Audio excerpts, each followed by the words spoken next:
Merci beaucoup. Bonjour. Alors, je vais effectivement parler dans le cadre de ce panel d'économistes avec un mot-clé qui est économie de la connaissance, mais en étant relativement en rupture, parce que des objets comment dire, une des règles du jeu, là, d'aujourd'hui, c'est que les gens représentant une communauté scientifique, déjà un terme de communauté, puissent parler de l'évolution de leur discipline. On peut, comme ça a été fait ce matin, utiliser des outils assez traditionnels, la théorie économique et de la mesure. Et rappelons que l'INSEE construit des indicateurs qui sont basés sur la théorie. L'INSEE, c'est commencer à construire des concepts qui finalement sont fondés par la macroéconomie. De nos jours, on essaye de mettre des indicateurs plus riches, autres que macroéconomiques standards, mais il y a toujours une théorie. Vous vous rappelez à l'introduction, il y a une théorie, et puis elle est très importante pour permettre après de développer des outils. N'oublions pas que les données économiques, ce n'est pas des choses qu'on va ramasser sur le terrain, c'est des choses extrêmement construites par un appareil statistique qui repose sur cette priori théorique. Bon, mais je ne veux pas trop développer ça. Donc je veux dire, mon propos va être un peu en rupture parce que, en tant qu'économiste, je vais parler de choses un peu hétérodoxes. Une de mes spécialités, comme celle de mon laboratoire à Strasbourg, c'est l'économie de l'innovation, ça depuis des décennies. En même temps, ce que je voudrais montrer, c'est que l'économie de l'innovation ne se réduit pas à l'économie de la connaissance. Ça, c'est la première chose un peu en décalage que je veux faire passer comme message. Et de ce point de vue, je peux rebondir sur une des conclusions de l'intervention de Magali tout à l'heure, qui nous montre en gros, si je le mets avec mes mots à moi, c'est-à-dire, de cette intervention, qui est l'économie de la créativité, pas simplement l'économie de la connaissance. Donc, dans ce vocabulaire de l'économie de la créativité, je dirais, Grenoble est un exemple où on voit que la créativité scientifique et technique ne veut pas dire automatiquement créativité économique, c'est-à-dire innovation. Et je commençais par poser des définitions, pour qu'on soit bien clair. Il y a toutes sortes de formes de créativité qui contribuent à l'innovation et donc au développement économique, y compris sur des territoires. Vous avez de la créativité scientifique, ça c'est des découvertes. Vous avez de la créativité technologique, c'est des inventions, éventuellement brevetables. Et vous avez de la créativité économique complète, telle que l'a décrivait Schumpeter, et ça c'est de l'innovation. Rien n'empêche d'autres disciplines d'appeler innovation ce qu'ils veulent, mais pour un économiste, l'innovation, c'est pas de la découverte scientifique, ni de l'invention technique. C'est une fois que ça passe sous forme de nouveaux modèles de production, de vente, et de choses qui changent le monde socio-économique. Voilà. Alors,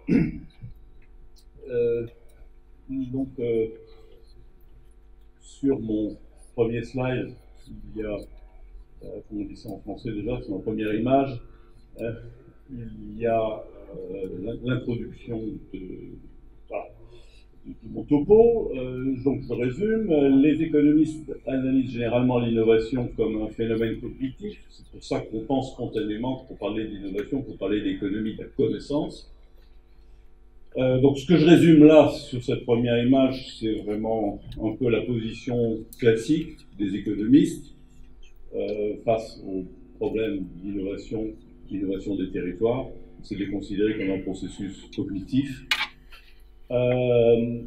Alors, ce qui reste tout à fait vrai, en tout cas, c'est que l'innovation, c'est un phénomène cognitif au sens où il y a une idée nouvelle qui est quelque part.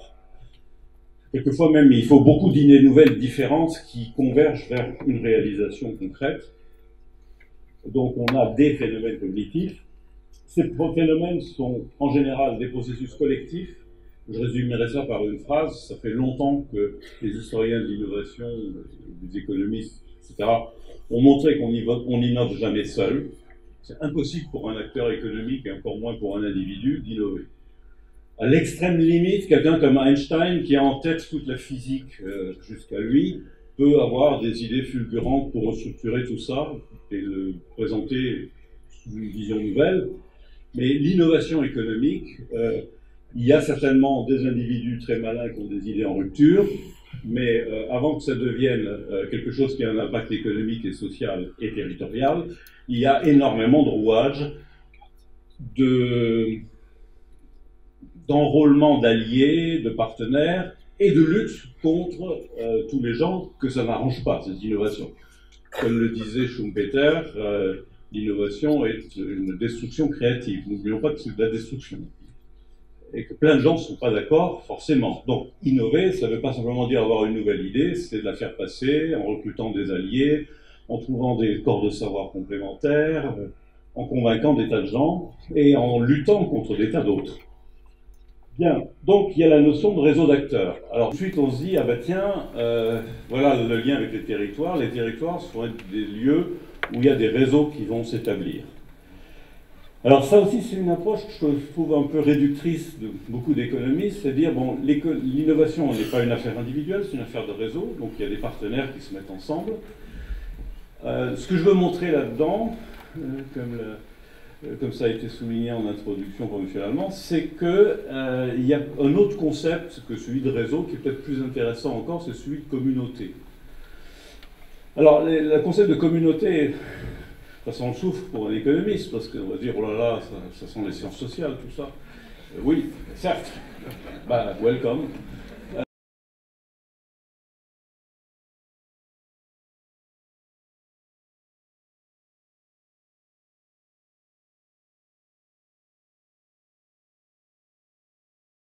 Mais des collectifs très structurés. Ça peut être des ministères, ça peut être des centres publics de recherche, ça peut être des collectivités. Bon, mais tout ça, c'est des acteurs qui sont des organisations formelles. À l'origine de l'innovation, il y a souvent des formes, surtout si c'est de l'innovation de rupture, pas de l'innovation incrémentale. Je ne méprise pas l'innovation incrémentale, elle contribue dans une large partie au progrès. Mais ce qui est intéressant de regarder, c'est où sont les sources d'innovation de rupture. Et là, quelquefois, le terreau particulier des métropoles fait que c'est dans ces métropoles, peut-être plus que dans d'autres territoires, que peuvent émerger vraiment des innovations radicales. Alors, quand on est en matière d'innovation radicale, on voit que souvent les acteurs ne sont pas des agents économiques structurés classiques. On peut bien sûr dire après, ah ben, l'idée est venue d'un chercheur qui travaille au CNRS, dans tel labo. Il y a un entrepreneur, donc une entreprise, donc un système formel, hiérarchique, qui l'a mis en œuvre, etc. Mais peut-être qu'en réalité, le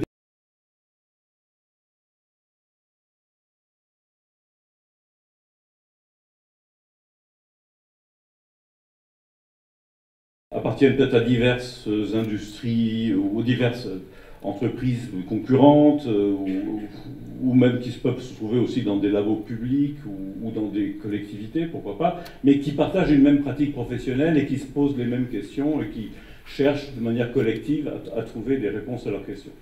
Donc tout ça, c'est des choses qui vont renouveler le concept de réseau d'acteurs.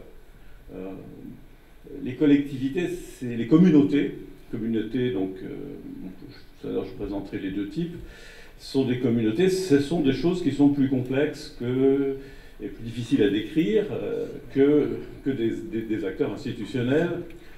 Donc évidemment, le cas simple pour un économiste, c'est de dire, voilà, cette innovation était possible parce qu'il y a deux entreprises qui se sont mises en partenariat, parce qu'elles avaient des corps de savoir complémentaires, et ensemble, elles ont pu innover. Alors elles se sont réunies, elles ont fait une joint venture pour innover et développer le produit. Alors ça, c'est le plus simple réseau qu'on puisse imaginer, c'est deux acteurs qui se mettent en réseau. On peut avoir des cas où il y en aura 10, 20. Mais ça, c'est du réseau d'acteurs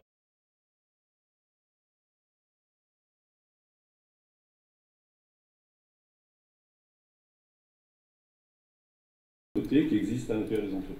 Bon, alors, rapidement,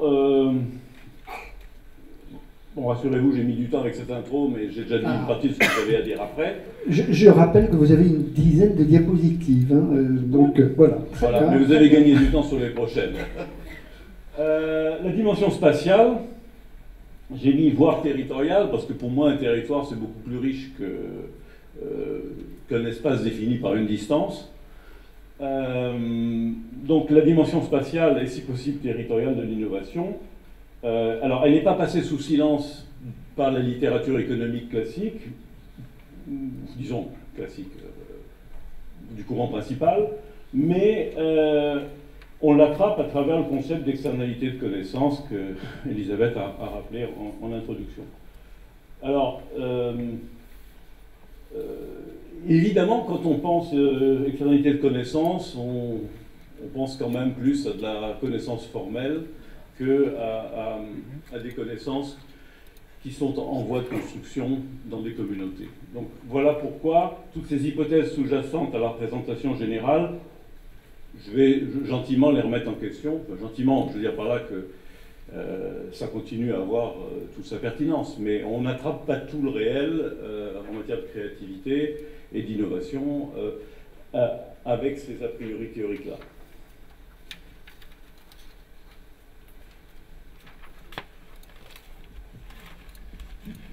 C'est décompté, hein, rassurez-vous. Voilà, donc, et alors, si même des auteurs qui sont plutôt jeunes, qui sont même morts depuis un moment, comme Josef Alois Schumpeter, un grand économiste autrichien, quand on relit bien Schumpeter, on se rend compte qu'il a une vision de l'innovation qui n'est pas celle ou pas strictement celle de la découverte, invention technique qui mène à un nouveau processus de production. Il y a dans la notion d'innovation quelque chose qui est fondamental, c'est un acteur qui est l'entrepreneur. Et l'entrepreneur, c'est quelqu'un qui n'est pas juste un gestionnaire d'une organisation formelle, c'est quelqu'un qui est capable de vision. Alors ce concept de vision, je vais le commenter en 2 minutes. Alors, je trouve que c'est très important de dire qu'au cœur de l'innovation, il y a de la connaissance, forcément de la connaissance nouvelle, éventuellement scientifique et technique, mais pourquoi pas culturelle, sociale, etc. Il y a des idées neuves, mais il faut qu'il y ait des gens ou des institutions qui soient capables d'avoir une vision pour l'imposer. Cette vision, j'aurais envie de renvoyer à l'école française de la prospective, qui a finalement beaucoup insisté sur le fait que faire de la prospective, c'est un acte de management stratégique, orienté vers l'avenir, bien sûr, et que finalement, le propre du prospectiviste, c'est d'être capable de vision, c'est-à-dire d'imaginer des futurs possibles et souhaitables, et de pousser le système vers ces futurs-là. Hein, c'est pas de la futurologie, c'est du management, mais du management de long terme. Et il y a un concept de vision, je trouve, qui est assez intéressant dans l'approche française de la prospective à ce propos. Alors, mais je ne vais pas rentrer là-dedans, j'ai juste envie de raconter une histoire que j'ai entendue complètement dans un autre cadre. C'était une conférence dans un pays anglo-saxon avec principalement des chefs d'entreprise. Puis il y en a un qui a raconté une petite histoire pour expliquer ce que c'est qu'une vision à la base de l'innovation. Et il raconte une histoire, alors l'histoire est peut-être fausse ou un peu arrangée, peu importe. Ça se passe dans le moment de la grande crise en Angleterre. Il y a une entreprise qui fabrique des chaussures, et à cause de la crise, ils n'arrivent plus à vendre des chaussures. Donc le PDG dit, ben, je vais essayer de trouver des nouveaux marchés. Alors on va essayer du côté des West Indies, hein, là-bas vers les Caraïbes. Donc il envoie deux représentants de commerce et qui arrivent dans 2 îles différentes, mais assez proches, en termes de niveau de développement et de sociologie, etc. Et alors le premier, tout de suite, il envoie un télégraphe en Angleterre en disant je rentre tout de suite, il n'y a rien à faire, tous ces gens-là marchent pieds nus. L'autre, il voit à peu près la même chose dans l'île d'à côté, et il dit oh, venez tous, ils n'ont pas encore de chaussures. Bon, alors, bon, c'est pas une grande définition scientifique que je vous donne là, mais je pense que ça permet de comprendre la différence entre la connaissance et la vision. Parce que la connaissance est la même, ils sont tous pieds nus. Simplement, ils ne tirent pas la même conséquence sur les futurs possibles et souhaitables. Voilà. Bon. Alors, donc, dans un territoire, il ne suffit pas qu'il y ait des gens qui sachent, il faut qu'il y ait des gens qui aient envie de faire des choses et qui soient assez malins pour trouver des alliés, pour battre leurs adversaires, etc. etc. Voilà. C'est ça la différence entre ce territoire où il y a de la connaissance et un territoire où il y a non seulement de la connaissance, mais aussi des choses qui peuvent bouger.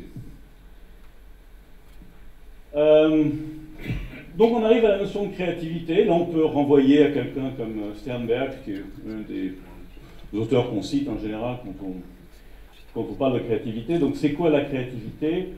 Moi j'aime bien sa définition. Il dit c'est quelque chose qui est nouveau et pertinent. Alors, parce qu'il y a des choses qui peuvent être nouvelles mais qui ne sont pas pertinentes. Bon, ça peut intéresser l'histoire de la pensée ou je ne sais pas quoi, mais bon, l'histoire de l'art. Bon. Il y a des choses qui sont pertinentes et qui ne sont pas nouvelles. C'est très utile aussi, hein, l'économie elle fait en grande partie d'idées qui ne sont pas nouvelles mais qui sont pertinentes et qu'on sait mettre en œuvre. La créativité, c'est quand c'est à la fois une idée qui n'avait jamais été exprimée et qu'elle est pertinente à quelque chose. Alors, pour bien comprendre ça, il faut voir que la créativité, alors si vous regardez la littérature sur la créativité, ça fait intervenir des concepts comme les communautés de pratique. En particulier, ça démarre avec Étienne Wenger, et puis il y a toute une littérature en gestion sur les communautés de pratique.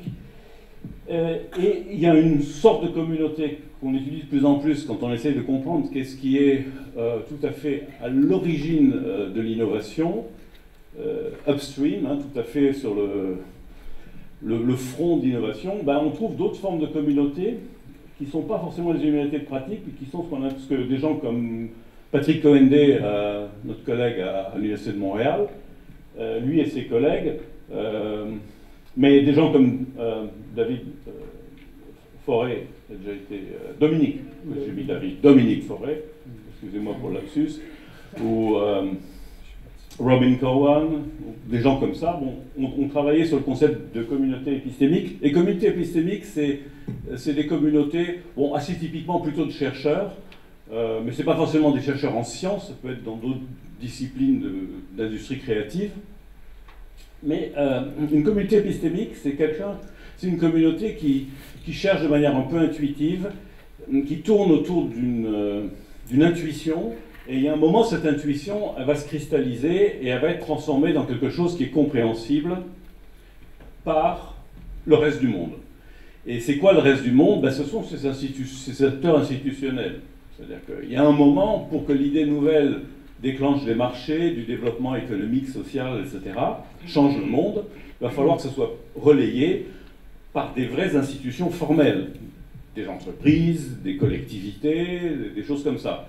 Mais souvent, l'idée va naître dans une communauté épistémique. Alors, une communauté épistémique, ce n'est pas une communauté qui cherche forcément la solution de problèmes.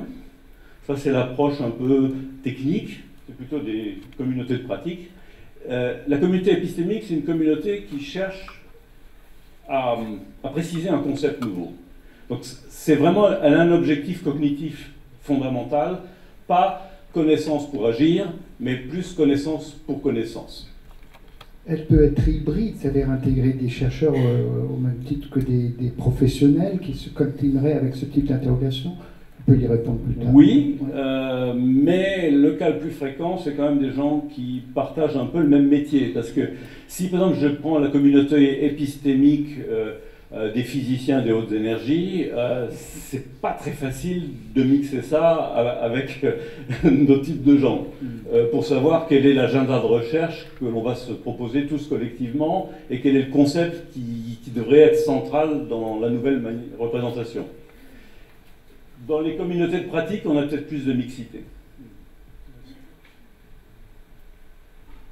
Alors, comment se construit une idée de rupture? Alors là, je reprends tout à fait les travaux de Patrick Cohendé ou de Laurent Simon à Montréal, qui viennent d'ailleurs aussi souvent à Strasbourg.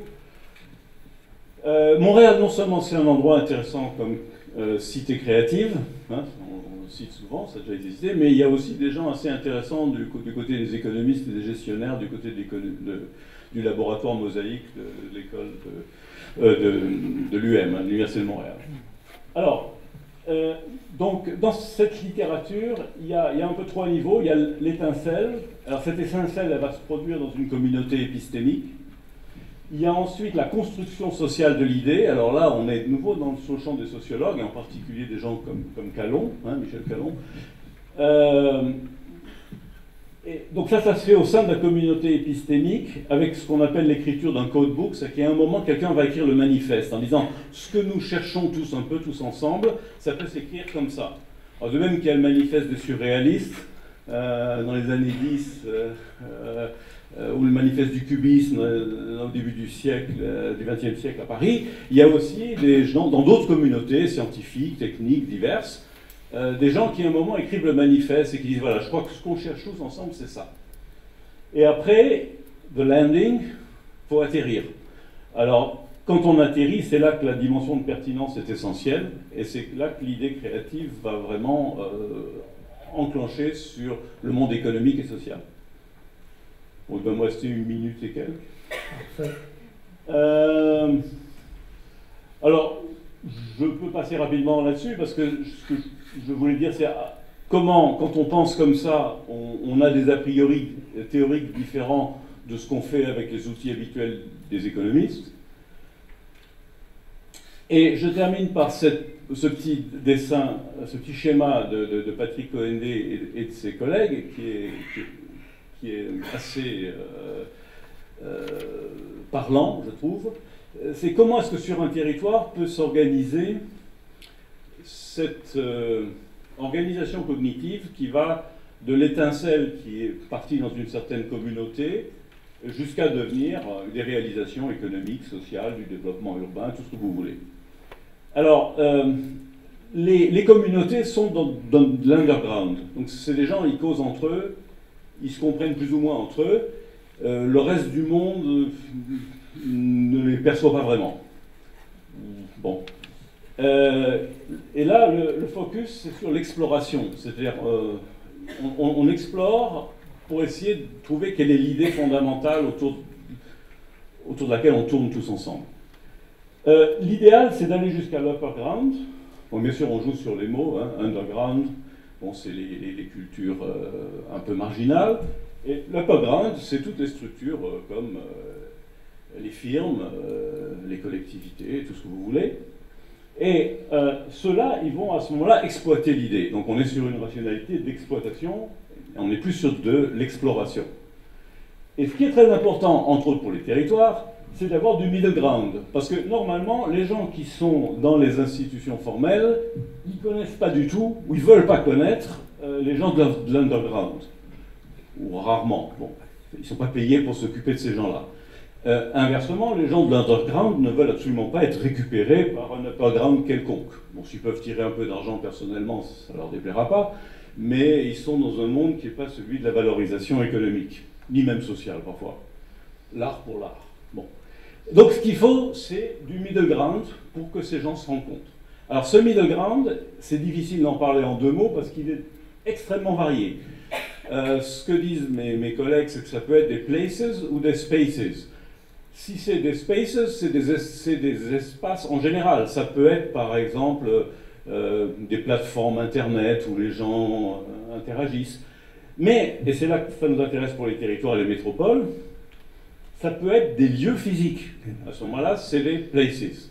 Alors ces lieux physiques, ça peut être un endroit où les gens se réunissent régulièrement. Ça peut être aussi, pourquoi pas, un festival qu'on organise régulièrement. Annecy a déjà été cité comme une ville relativement créative. Un jour, ils ont décidé de faire un festival spécialisé de cinéma. Et chaque année, les gens du monde entier viennent à cet endroit-là et se rencontrent.